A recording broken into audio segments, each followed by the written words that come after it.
Cada vez mais se torna difícil falar na melhor forma de guiarmos a nossa vida, especialmente nos dias de hoje em qual não temos tempo ou estamos caídos em vícios que nos impedem de viver da melhor forma possível. Eu me chamo João Otávio e hoje eu gostaria de ter um tempo com você para conversar como os filósofos podem nos ajudar a melhorar, a viver da melhor forma possível a nossa vida nos dias de hoje. Atualmente existem duas situações que você pode se enquadrar. A primeira é no qual você está extremamente focado nos seus objetivos e você acaba não tendo tempo, digamos assim, para pensar na melhor forma possível para viver seus objetivos, ou então você está caído em vícios que hoje em dia estão extremamente aumentados, extrapolados devido às redes sociais, devido à nossa sociedade atual. Já existiam vícios claramente antigamente, no entanto agora a gente tem um acesso muito mais fácil a eles e se tornou muito mais fácil ser um viciado nessas questões. Às vezes, se você não está nesse tipo de situação, quando você está buscando uma vida melhor, a gente acaba deixando a desejar em pensar se realmente estamos vivendo a vida melhor ou se estamos pensando em objetivos materiais, muitas vezes focados nessas questões e deixando de lado toda a nossa reflexão sobre a nossa própria vida atualmente. Mas ainda bem que nós não precisamos pensar isso do zero e existem alguns filósofos que nos ajudam nesse sentido. Começando com o primeiro deles, o pai da filosofia, Sócrates. Uma das questões mais famosas de Sócrates é o método socrático, no qual ele dá uma devida importância à reflexão. Ele basicamente chegava fazendo perguntas para a pessoa e através das respostas da pessoa ela chegava na conclusão que ele queria. Então, através da própria reflexão, a pessoa podia compreender completamente a ideia que Sócrates queria transmitir. Através desse processo que Sócrates dá uma importância grande para a reflexão, a ponto de dizer que uma vida sem reflexão não vale a pena ser vivida. E vamos parar para pensar nos nossos dias atualmente, em como nós vivemos a nossa vida atualmente. Quantas vezes nós paramos para refletir sobre nós próprios, ou sobre a vida, ou sobre qualquer outra coisa? Normalmente nós estamos extremamente atarefados ou viciados a ponto de não termos tempo suficiente para pensarmos nessas questões. Quantas vezes você parou para pensar sobre seus valores, sobre por que você pensa como pensa, enfim, qualquer tipo de reflexão ou por seu próprio autoconhecimento? Infelizmente nós acabamos hoje em dia não tendo uma disposição suficiente para isso. Infelizmente, nós acabamos hoje em dia não dedicando um tempo precioso para esse tipo de situação na qual Sócrates colocava tremenda importância a ponto de dizer que uma vida sem reflexão não valeria apenas ser vivida. Ela não seria explorada em seu máximo. É como se você estivesse vivendo, mas de forma adormecida. A sua verdadeira forma estivesse adormecida dentro de você, porque você não se conhece, você não tem tempo suficiente para se deixar refletir sobre as coisas. Uma das primeiras coisas que a filosofia pode nos ajudar nesse sentido é relembrando a gente sobre a importância da reflexão sobre o nosso próprio autoconhecimento e conhecer melhor também sobre a vida.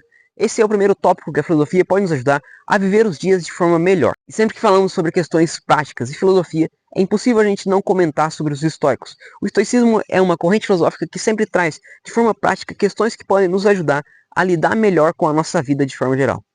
Os estoicos diziam que uma das questões mais importantes que nos deixam extremamente infelizes é a dicotomia do controle. Muitas vezes nós tentamos controlar tudo à nossa volta. A maioria das vezes, na verdade, a gente tenta controlar tudo à nossa volta.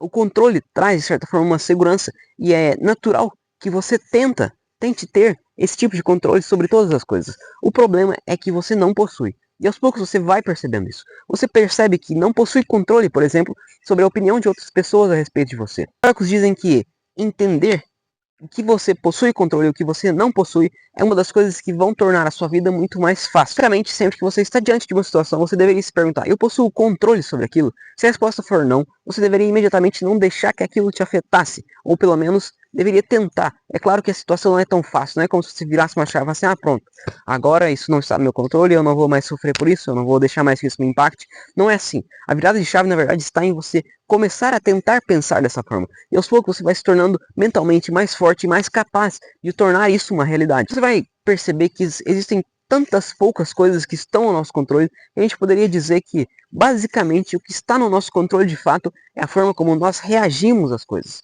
Você não tem controle sobre o que acontece na natureza, você não tem controle sobre o que acontece com as outras pessoas, como elas pensam, nem mesmo sobre você. Você pensa: caraca, eu posso ter controle sobre o que elas pensam sobre mim, porque sou eu. Mas na verdade o que elas pensam sobre você diz respeito a elas, pertence a elas. Você não possui controle nem mesmo sobre isso, que dirá sobre demais outras coisas, sobre o que uma pessoa age, sobre o que uma pessoa faz, enfim.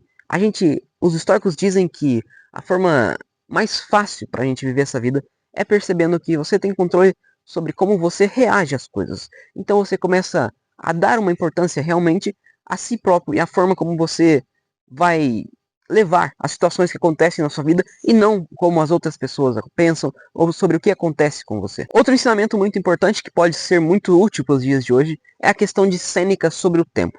Bom, nesse próprio vídeo eu disse que às vezes a gente acaba não tendo tempo para fazer isso, acaba não tendo tempo nem para reflexão, que Sócrates diz ser tão fundamental. E Sêneca diz que na verdade nós não temos pouco tempo. Eu acabo sentindo isso também. Todo final de dia eu percebo que eu precisava de mais tempo. Eu penso isso. No entanto, Sêneca ele diz pra gente que na verdade nós não precisamos de mais tempo. Nós apenas fazemos mau uso dele. Se você parar para pensar quanto do seu tempo é realmente dedicado a você, apenas essa fração, segundo Sêneca, é o tempo que nós estamos de fato vivendo.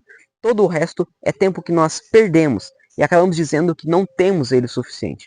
É claro que nós não podemos viver uma vida totalmente focada unicamente nisso, porque muitos de nós não temos condição para ficar nesse tipo de situação. Nós precisamos gastar um pouco desse nosso tempo para construir um futuro melhor, podemos dizer assim. No entanto, Sêneca ele diz que ele relembra a gente que não é a falta de tempo. O tempo dado, independente de quanto fosse, dependeria de você para realmente geri-lo e perceber quanto do tempo você gasta realmente vivendo a sua vida e não desperdiçando ele com fatores externos a si mesmo. O último ensinamento que eu acredito que a filosofia tem para nos ajudar muito na nossa vida e facilitar a nossa vida é a questão como nós lidamos com processo e objetivo. Bom, a gente pode colocar na questão da felicidade. Muitas vezes a gente coloca a nossa felicidade em função de um termo futuro, em função de algo no futuro. Por exemplo, sim, eu gosto de dar esse exemplo porque muitas pessoas acabam caindo nessa situação.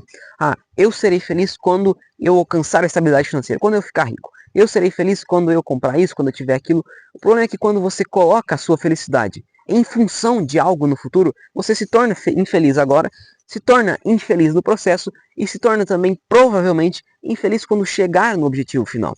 A filosofia nos dá uma luz melhor para entender, para dar um foco maior no processo e não no objetivo final puro e simples. Se a gente parar para pensar, a vida ela é um processo, ela é uma jornada para um objetivo final, que é inevitável, que é a morte. Então a jornada é o que realmente tem importância. Se você parar para pensar, por exemplo, nesse objetivo financeiro, muitas vezes o processo para chegar até lá é muito maior do que o tempo que você desfruta daquele resultado.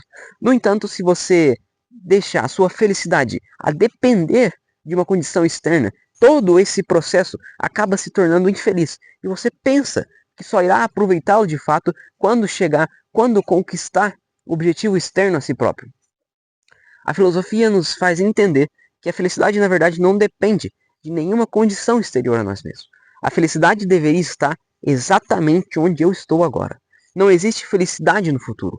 O meu eu do futuro não merece ser mais feliz do que o meu eu agora por um objetivo externo a ele próprio. E provavelmente se você coloca a felicidade em um objetivo futuro, em um objetivo externo a você mesmo, você vai se tornar infeliz agora, isso é um fato. Você se tornará infeliz durante o processo, porque você está colocando essa felicidade num objetivo que você ainda não possui, e quando você chega lá, provavelmente você vai perceber que a felicidade não estava te esperando lá, mas que ela deveria tê-lo acompanhado. Então você se torna infeliz durante todo esse processo.